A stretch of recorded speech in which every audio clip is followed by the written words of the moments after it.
जय हिंद दोस्तों। हम देख रहे हैं घटना चक्र आधुनिक भारत का इतिहास। अभी तक हम 29 वीडियो लेक्चर देख चुके हैं और आज 30वें वीडियो लेक्चर में देखेंगे साइमन कमीशन 1927। साइमन कमीशन 1927 वर्ष 1919 के मॉन्टेग्यू चेम्सफोर्ड सुधार भारत शासन अधिनियम 1919 की 10 वर्ष पर इसकी समीक्षा करने हेतु एक वैधानिक आयोग के गठन का प्रावधान था। यानी जो भारत सरकार अधिनियम 1919 था, जिसको हम मॉन्टेग्यू चेम्सफोर्ड सुधार भी कहते हैं, उसमें एक प्रावधान था कि 10 वर्ष बाद इसकी समीक्षा की जाएगी। उसके लिए एक वैधानिक आयोग का गठन किया गया था। वैधानिक आयोग गठन करने का प्रावधान किया गया था। आयोग को यह देखना था कि यह अधिनियम व्यवहार में कहाँ तक सफल रहा, यानी इसकी सफलता की जांच करने के लिए एक आयोग बनाना था तथा उत्तरदायी शासन की दिशा में कहाँ तक प्रगति करने की स्थिति में है। नवंबर 1927 में साइमन कमीशन अथवा भारतीय सांविधिक आयोग की नियुक्ति तत्कालीन कंजर्वेटिव पार्टी के ब्रिटिश प्रधानमंत्री स्टेनली बाल्डविन द्वारा की गई थी। तो यहाँ से क्वेश्चन ये भी बन जाता है कि 1927 में जो साइमन कमीशन आया था, उस समय ब्रिटिश प्रधानमंत्री कौन थे? तो उस समय ब्रिटिश प्रधानमंत्री स्टेनली बाल्डविन थे और वह किस पार्टी से थे? तो कंजर्वेटिव पार्टी से थे। जॉन साइमन की अध्यक्षता में गठित इस आयोग में अध्यक्ष सहित कुल 7 सदस्य थे। तो क्वेश्चन ये भी बन सकता है कि साइमन कमीशन में कितने सदस्य थे? तो साइमन कमीशन में कुल 7 सदस्य थे। चूंकि इसमें सभी सदस्य अंग्रेज थे तथा कोई भी भारतीय इसका सदस्य नहीं था, इसलिए भारतीयों ने इसे श्वेत कमीशन कहकर इसका बहिष्कार एवं विरोध किया। इसमें एक भी भारतीय नहीं थे, इसीलिए इसे श्वेत कमीशन कहा गया और इसका बहिष्कार किया गया। साइमन कमीशन 3 फरवरी 1928 को बंबई पहुंचा। ये क्वेश्चन इंपॉर्टेंट है कि साइमन कमीशन बंबई कब पहुंचा था? तो साइमन कमीशन 3 फरवरी 1928 को बंबई पहुंचा। साइमन कमीशन के अध्यक्ष सर जॉन साइमन उदारवादी दल के सदस्य थे। तो जो इसके अध्यक्ष थे सर जॉन साइमन किस दल से थे? यानी लिबरल पार्टी उदारवादी दल से थे। जबकि भारत की स्वतंत्रता 1947 के समय ब्रिटिश प्रधानमंत्री क्लीमेंट एटली इस कमीशन में श्रमिक दल के सदस्य के रूप में शामिल थे। क्लीमेंट एटली किस दल से थे? जो 1947 के दौरान ब्रिटिश प्रधानमंत्री थे, वह किस दल से थे? श्रमिक दल यानी लेबर पार्टी से थे। भारतीय राष्ट्रीय कांग्रेस ने दिसंबर 1927 में मद्रास में हुए अपने अधिवेशन में साइमन कमीशन का विरोध करने का निर्णय लिया। तो मद्रास साइमन कमीशन के विरोध का निर्णय कब लिया गया था? तो भारतीय राष्ट्रीय कांग्रेस का जो दिसंबर में 1927 में मद्रास में अधिवेशन हुआ था, उस समय साइमन कमीशन के विरोध का निर्णय लिया गया था। 3 फरवरी 1928 को साइमन कमीशन बंबई पहुंचा। उस दिन देशव्यापी हड़ताल का आयोजन हुआ। कमीशन जहां गया वहां पूर्ण हड़ताल रखी गई। साइमन कमीशन वापस जाओ यानी साइमन गो बैक का नारा लगा। नारे के साथ जुलूस निकाले गए। लाहौर में साइमन कमीशन विरोधी जुलूस का नेतृत्व करते समय पुलिस की लाठी चार्ज में लाला लाजपत राय गंभीर रूप से घायल हो गए। लाहौर में साइमन कमीशन का नेतृत्व कौन कर रहा था? तो लाहौर में साइमन कमीशन का नेतृत्व कर रहे थे लाला लाजपत राय। उसी समय पुलिस के लाठियों से ये गंभीर रूप से घायल हो गए। पुलिस द्वारा की गई इस बर्बरतापूर्व पिटाई के कारण लाला लाजपत राय की मृत्यु हो गई। इस पिटाई के कारण उनकी मृत्यु हो गई। लाला लाजपत राय 1865 से 1928 पंजाब के प्रमुख राजनीतिक नेता थे, जिन्होंने ब्रिटिश राज के विरुद्ध स्वतंत्रता आंदोलन का नेतृत्व किया था। उन्हें पंजाब केसरी की उपाधि दी गई। तो पंजाब केसरी के नाम से किसे जाना जाता है, या पंजाब केसरी की उपाधि किसे प्राप्त थी? तो यह लाला लाजपत राय को। साइमन कमीशन 1927 के प्रत्युत्तर में नेहरू रिपोर्ट 1928 तैयार की गई। यानी साइमन कमीशन के प्रत्युत्तर में कौन सी रिपोर्ट तैयार की गई थी? तो नेहरू रिपोर्ट। और कब? 1928 में, जिसमें भारत के नए डोमिनियन संविधान का खाका था। इसे तैयार करने वाली सर्वदलीय समिति के अध्यक्ष मोतीलाल नेहरू थे। जवाहरलाल नेहरू इसके सचिव थे। 2 मुस्लिमों सैयद अली इमाम और शोएब कुरैशी सहित कुल 9 लोग इस समिति के सदस्य थे। नेहरू रिपोर्ट 1928 में भारत के लिए पूर्ण स्वतंत्रता के स्थान पर डोमिनियन अधिराज्य की बात कही गई थी। यानी जो नेहरू रिपोर्ट आया था 1928, उसमें भारत को पूर्ण स्वतंत्रता के स्थान पर डोमिनियन स्टेट यानी अधिराज्य का दर्जा देने की बात कही गई थी। इसे सांप्रदायिक आधार पर पृथक निर्वाचक मंडलों के स्थान पर अल्पसंख्यकों हेतु आरक्षित स्थानों के लिए संयुक्त निर्वाचन क्षेत्रों का प्रस्ताव था। साथ ही इसके तहत प्रस्तावित संविधान में भारतीयों के लिए भाषण देने, समाचार पत्र निकालने, सभाएं करने, संगठन बनाने आदि की स्वतंत्रता के अधिकार सहित मौलिक अधिकारों का भी प्रावधान था।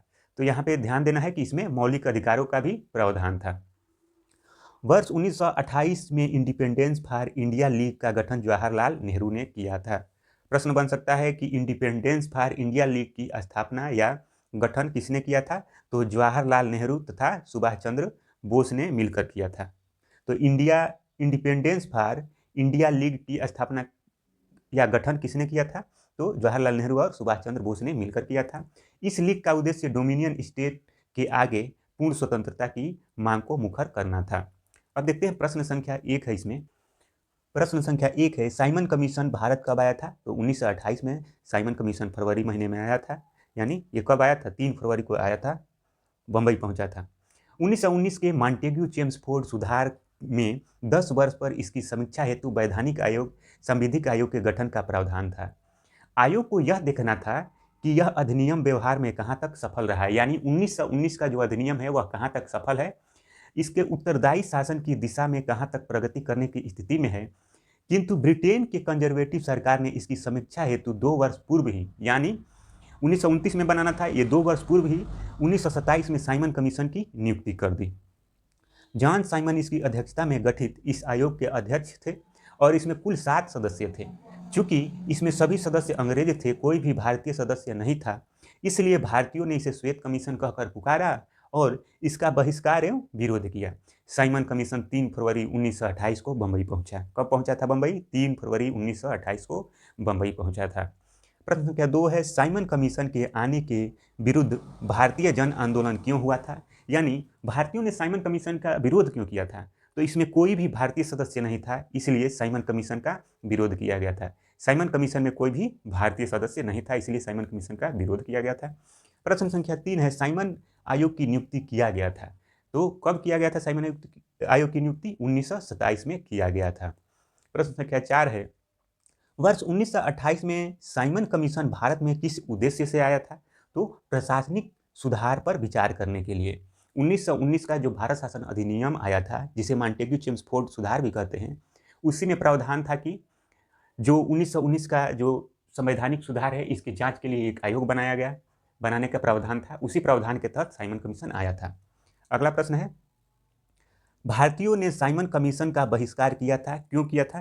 क्योंकि इसमें कोई भी भारतीय सदस्य नहीं था। कोई भी भारतीय सदस्य नहीं होने के कारण इसका विरोध किया गया था। निम्नलिखित में से साइमन कमीशन का कौन सा सदस्य उदारवादी दल से था? तो इसमें उदारवादी दल से सर जॉन साइमन थे। कौन थे? सर जॉन साइमन उदारवादी दल से थे। साइमन कमीशन के अध्यक्ष सर जॉन साइमन उदारवादी दल के सदस्य थे, जबकि भारत की स्वतंत्रता 1947 के समय ब्रिटिश प्रधानमंत्री क्लीमेंट एटली इस कमीशन में श्रमिक दल के सदस्य के रूप में शामिल थे। अगला प्रश्न है, किसके सुझाव पर भारतीयों को साइमन कमीशन से बाहर रखा गया था? तो यह किसने सुझाव दिया था कि साइमन कमीशन से भारतीयों को बाहर रखा जाए? तो लॉर्ड इरविन ने यह सुझाव दिया था। कुछ पुस्तकों एवं वेबसाइटों के अनुसार लॉर्ड इरविन के सुझाव पर भारतीयों को साइमन कमीशन से बाहर रखा गया था, जबकि doctor Baba Saheb Ambedkar writing speeches volume 17 part 1 page संख्या 63 के अनुसार साइमन कमीशन से भारतीयों को बाहर रखने का सुझाव तत्कालीन भारत सचिव लॉर्ड बिरकनहेड ने दिया था। उल्लेखनीय है कि साइमन कमीशन वर्ष 1928 में भारत पहुंचा था। इसमें कोई भी भारतीय सदस्य न होने के कारण इसके विरुद्ध भारत में व्यापक प्रदर्शन हुए थे। प्रश्न संख्या 8 है, नीचे 2 वक्तव्य कथन ए और कारण आर दिए गए हैं। कथन ए है, कांग्रेस ने साइमन कमीशन का बहिष्कार किया। कथन ए सही है।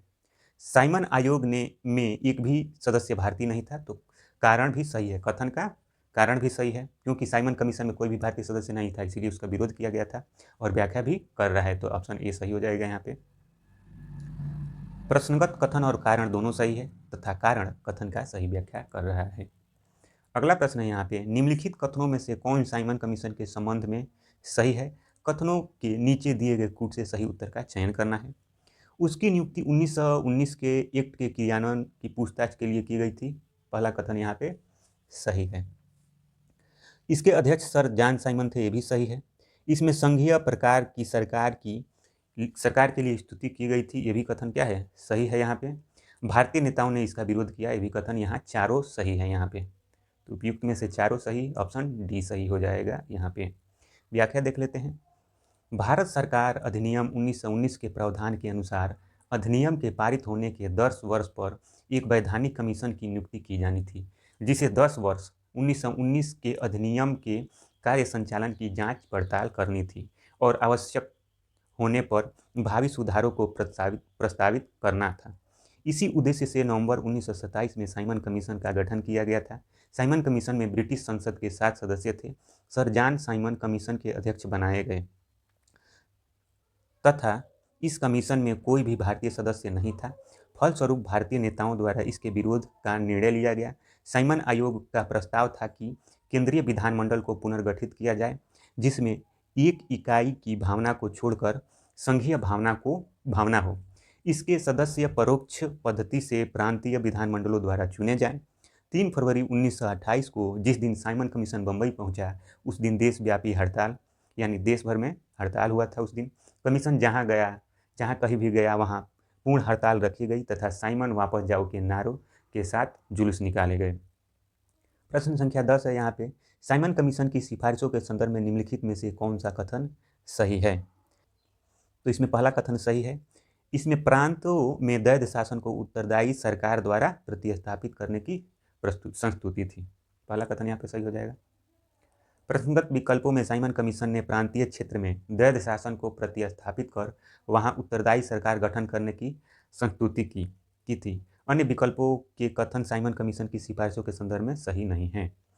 अगला प्रश्न है यहाँ पे, साइमन कमीशन के संदर्भ में निम्नलिखित कथनों पर विचार करना है। इसमें 2 बार भारत का दौरा किया, ये भी कथन सही है यहाँ पे। पहला कथन सही है, इसने 2 बार भारत का दौरा किया था। इसका दूसरा दौरा 11 अक्टूबर 1929 को एवं 13 अप्रैल 1930 को था। यह कथन गलत है, यहाँ पे केवल एक सही है, ऑप्शन ए सही हो जाएगा। भारतीय वैधानिक आयोग, जिसे आमतौर पर इसके अध्यक्ष सर ऑल्से ब्रुक साइमन के नाम पर साइमन कमीशन के नाम से जाना जाता है, ने 2 बार भारत का दौरा किया था। साइमन कमीशन 2 बार भारत का दौरा किया था। पहली बार 3 फरवरी से 31 मार्च 1928 तथा दूसरी बार 11 अक्टूबर 1928 से 13 अप्रैल 1929 तक भारत का दौरा किया। स्पष्ट है कि दूसरा कथन असत्य है। प्रश्न संख्या 12 है यहाँ पे, लाला लाजपत राय घायल हुए थे तो साइमन कमीशन के विरोध में हुए लाठी चार्ज में। भारतीय राष्ट्रीय कांग्रेस ने दिसंबर 1927 में मद्रास में हुए अपने अधिवेशन में साइमन कमीशन के विरोध का निर्णय लिया था। यह निर्णय कब किया गया था कि साइमन कमीशन का विरोध करना है? तो जो मद्रास में अधिवेशन हुआ था कांग्रेस का 1927 में, उसी में 3 फरवरी 1928 को साइमन कमीशन बम्बई पहुंचा और उस दिन देशव्यापी हड़ताल का आयोजन हुआ। कमीशन जहाँ गया वहाँ पूर्ण हड़ताल रखी गई। साइमन कमीशन वापस जाओ के नारे के साथ जुलूस निकाले गए। लाहौर में साइमन कमीशन विरोधी जुलूस का नेतृत्व करते समय पुलिस के लाठीचार्ज में लाला लाजपत राय गंभीर रूप से घायल हो गए। पुलिस द्वारा की गई इस बर्बरतापूर्व पिटाई के कारण ही लाला लाजपत राय की मृत्यु हो गई। मरने से पूर्व उन्होंने कहा था, मेरे ऊपर किए गए लाठियों का एक एक प्रहार ब्रिटिश सरकार की ताबूत का आखिरी कील साबित होगा। प्रश्न संख्या 13 है यहाँ पे, पंजाब केसरी की उपाधि किसको दी गई थी? तो पंजाब केसरी की उपाधि लाला लाजपत राय को दी गई थी। लाला लाजपत राय 1865 से 1928 पंजाब के प्रमुख राजनीतिक नेता थे, जिन्होंने ब्रिटिश राज के विरुद्ध स्वतंत्रता आंदोलन का नेतृत्व किया था। उन्हें पंजाब केसरी की उपाधि दी गई थी। अगला प्रश्न है, प्रश्न संख्या 14 है यहाँ पे, 1928 में लाहौर में लाला लाजपत राय के नेतृत्व में साइमन कमीशन का विरोध किया गया था। यहाँ कथन सही है। साइमन कमीशन में एक भी भारतीय सदस्य नहीं था, इसीलिए विरोध किया जा रहा था, तो ये भी कथन सही है। तो ए और आर दोनों सत्य हो जाएंगे और व्याख्या भी कर रहा है, यहाँ पे ऑप्शन ए सही हो जाएगा। साइमन कमीशन 3 फरवरी 1928 को इंग्लैंड से बंबई पहुंचा। इस कमीशन में सभी सदस्य अंग्रेज थे, इसलिए इसका देशव्यापी विरोध किया गया। लाहौर में लाला लाजपत राय ने साइमन कमीशन के विरोध का नेतृत्व किया था। इसी दौरान पुलिस की लाठी से घायल होने के कारण उनकी मृत्यु हो गई। इस प्रकार अभिकथन और कारण दोनों सही है तथा कारण अभिकथन की सही व्याख्या कर रहा है। अगला प्रश्न है, नेहरू रिपोर्ट तैयार की गई थी तो मोतीलाल नेहरू के द्वारा। मोतीलाल नेहरू ने तैयार किया था इसको। साइमन कमीशन 1927 के प्रत्युत्तर में नेहरू रिपोर्ट 1928 तैयार की गई थी। इसमें भारत के नए डोमिनियन संविधान का खाका था। इसे तैयार करने वाली सर्वदलीय समिति के अध्यक्ष मोतीलाल नेहरू थे। जवाहरलाल नेहरू इसके सचिव थे। 2 मुस्लिमों सैयद अली इमाम और शोएब कुरैशी सहित कुल 9 लोग इस समिति के सदस्य थे। प्रश्न संख्या 16 है, निम्नलिखित में से किसने सर्वप्रथम भारत के लिए औपनिवेशिक स्वराज की मांग की थी? तो भारत के लिए इसमें पंडित मोतीलाल नेहरू ने मांग की थी, लेकिन यहाँ ऑप्शन बी में है पंडित मोतीलाल नेहरू और गोविंद बल्लभ पंत, तो इसलिए यह विकल्प नहीं होगा, क्योंकि केवल पंडित मोतीलाल नेहरू थे। और मोतीलाल नेहरू के साथ कौन थे सदस्यों, जो कमेटी थी उसके जांच के लिए, मांग के लिए, तो उसमें तेज बहादुर सप्रू और जयकर थे, इसलिए ऑप्शन सी सही हो जाएगा यहाँ पे। प्रश्नगत विकल्पों में दिए गए व्यक्तियों में पंडित मोतीलाल नेहरू ने मार्च 1926 में सेंट्रल लेजिस्लेटिव असेंबली में भारत के लिए औपनिवेशिक स्वराज्य डोमिनियन स्टेट हेतु संविधान निर्माण के लिए प्रतिनिधि कॉन्फ्रेंस बुलाने की मांग की थी। तथापि प्रश्न में उनके साथ गोविंद बल्लभ पंत का भी नाम दे दिया गया है, जो कि इससे संबंधित नहीं थे, अतः विकल्प सी सही होगा। उत्तर विकल्प सी होगा, क्योंकि तेज बहादुर सप्रू और जयकर नेहरू रिपोर्ट तैयार करने वाली समिति जिसके अध्यक्ष मोतीलाल नेहरू थे उनमें शामिल थे, जिसमें भारत के लिए औपनिवेशिक स्वराज की मांग की गई थी। भारत के लिए औपनिवेशिक स्वराज की मांग की गई थी। प्रश्न संख्या 17 है, भारतीय स्वतंत्रता आंदोलन के काल के संदर्भ में नेहरू रिपोर्ट में निम्नलिखित में से किसकी या किस किस की अनुशंसा की गई थी? तो भारत के लिए पूर्ण स्वतंत्रता की मांग की गई थी इसमें? नहीं, इसमें भारत के लिए पूर्ण स्वतंत्रता की मांग नहीं की गई थी। इसमें भारत के लिए डोमिनियन स्टेट की मांग की गई थी। अल्पसंख्यकों हेतु आरक्षित स्थानों के लिए संयुक्त निर्वाचन क्षेत्र, इसका मांग किया गया था। और संविधान में भारतीयों के लिए मौलिक अधिकारों का प्रावधान, ये भी, यानी यहाँ 2 और 3 ऑप्शन बी हो जाएगा सही। नेहरू रिपोर्ट 1928 में भारत के लिए पूर्ण स्वतंत्रता के स्थान पर डोमिनियन स्टेट यानी अधिराज्य का दर्जा की बात कही गई थी। इसमें सांप्रदायिक आधार पर पृथक निर्वाचक मंडलों के स्थान पर अल्पसंख्यकों हेतु आरक्षित स्थानों के लिए संयुक्त निर्वाचन क्षेत्रों का प्रस्ताव था। साथ ही इसके तहत प्रस्तावित संविधानों में भारतीयों के लिए भाषण देने, समाचार पत्र निकालने, सभाएं करने, संगठन बनाने आदि की स्वतंत्रता के अधिकार सहित मौलिक अधिकारों का भी प्रावधान किया गया था। इस प्रकार कथन 1 गलत है, जबकि 2 और 3 सही हैं।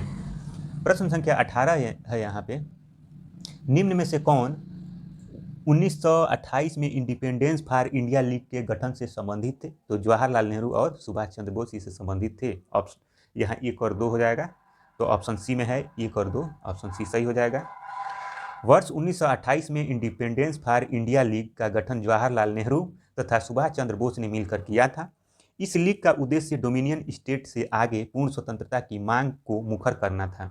इंडिपेंडेंस लीग ने ब्रिटिश राज के विरुद्ध प्रगतिशील शक्तियों को संगठित करने में महत्वपूर्ण कार्य किया। प्रश्न संख्या 19 है, यहाँ पे रिक्त स्थान को भरना है। नेहरू रिपोर्ट की अध्यक्षता एक कमेटी द्वारा तैयार किया गया था और इसका विषय क्या था?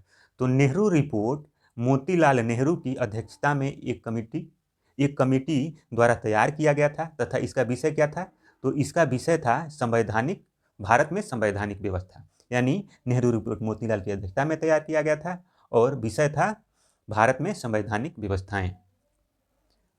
भारत के राज्य सचिव, भारतीय सचिव लॉर्ड बिर्केनहेड के अनुसार भारतीय लोग संवैधानिक सुधार के लिए ठोस प्रस्ताव बनाने में असमर्थ थे। उन्होंने कहा कि भारतीय ऐसा संविधान बनाने में असमर्थ हैं। यानी बिर्केनहेड ने चुनौती दी भारतीयों के सामने कि आप लोग कोई ऐसा खाका या संविधान का रूप प्रस्तुत नहीं कर सकते हैं जो सबको मान्य हो।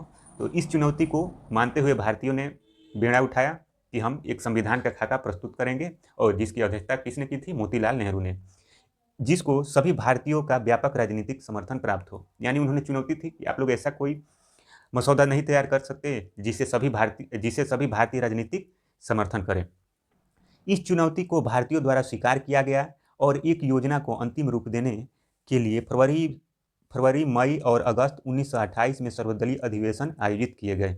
मोतीलाल नेहरू ने इसकी अध्यक्षता की। 8 सदस्यीय समिति, अध्यक्ष सहित कुल 9 सदस्य, ने अगस्त 1928 में प्रस्तावित संविधान का प्रारूप प्रस्तुत किया। इसको मोतीलाल नेहरू के नाम पर नेहरू रिपोर्ट के नाम से जाना गया। मोतीलाल नेहरू ही इस रिपोर्ट के लेखक थे। इसमें सांप्रदायिक आधार पर अलग निर्वाचक मंडल की मांग को अस्वीकार किया गया। इस रिपोर्ट में डोमिनियन स्टेट की मांग की गई थी। इसके अतिरिक्त अन्य सिफारिश की गई थी, जैसे वयस्कों के लिए मताधिकार, महिलाओं के लिए समान अधिकार, यूनियन संगठन बनाने की स्वतंत्रता और धर्म का हर प्रकार से राज्य से पृथक्करण। प्रश्न संख्या 20 है यहाँ पे, मुस्लिम लीग के निम्नलिखित में से किस अधिवेशन में एम ए जिन्ना ने अपना 14 सूत्रीय प्रस्ताव रखा था? तो 1929 में। मार्च 1929 को दिल्ली में मुस्लिम लीग के अधिवेशन हुआ था, जिसमें जिन्ना ने नेहरू रिपोर्ट 1928 के विरोध स्वरूप 14 सूत्रीय प्रस्ताव रखा था। प्रश्न संख्या 21 है यहाँ पे, कांग्रेस दल की उग्र शाखा ने, जिसके प्रमुख नेता जवाहरलाल नेहरू थे, इंडिपेंडेंस फॉर इंडिया लीग की स्थापना की। वह लीग किसके विरोध में स्थापित हुई थी? तो नेहरू रिपोर्ट के विरोध में। जवाहरलाल नेहरू के नेतृत्व में युवा और उग्रवादी राष्ट्रवादियों ने नेहरू रिपोर्ट पर आपत्ति रखी। ये पूर्ण स्वराज को तत्कालीन लक्ष्य के रूप में मांग कर रहे थे। फलतः जवाहरलाल नेहरू और सुभाष चंद्र बोस ने इंडिपेंडेंस फॉर इंडिया लीग के रूप में कांग्रेस के भीतर दबाव समूह का निर्माण किया। अगला प्रश्न है, फरवरी 1928 में आयोजित सर्वदलीय सम्मेलन के अध्यक्ष निम्नलिखित में से कौन थे? तो डॉक्टर एम ए अंसारी थे। तत्कालीन भारत सचिव लॉर्ड बिरकेनहेड द्वारा भारतीयों को दी गई चुनौती के प्रत्युत्तर में डॉक्टर एम ए अंसारी की अध्यक्षता में एक सर्वदलीय सम्मेलन का आयोजन किया गया था। इसका उद्देश्य एक आम सहमति वाले संविधान का मसौदा तैयार करना था। फलतः मोतीलाल नेहरू की अध्यक्षता में एक कमेटी नियुक्त की गई, जिसके द्वारा अगस्त 1928 में प्रस्तुत रिपोर्ट को नेहरू रिपोर्ट कहा जाता है। अब अगला हम देख लेंगे कांग्रेस का लाहौर अधिवेशन पूर्ण स्वराज प्रस्ताव 1929। अगले वीडियो लेक्चर में देखेंगे। अगर आप पीछे के वीडियो लेक्चर नहीं देखे हैं तो प्लेलिस्ट में जाइए और सभी वीडियो लेक्चर देख सकते हैं।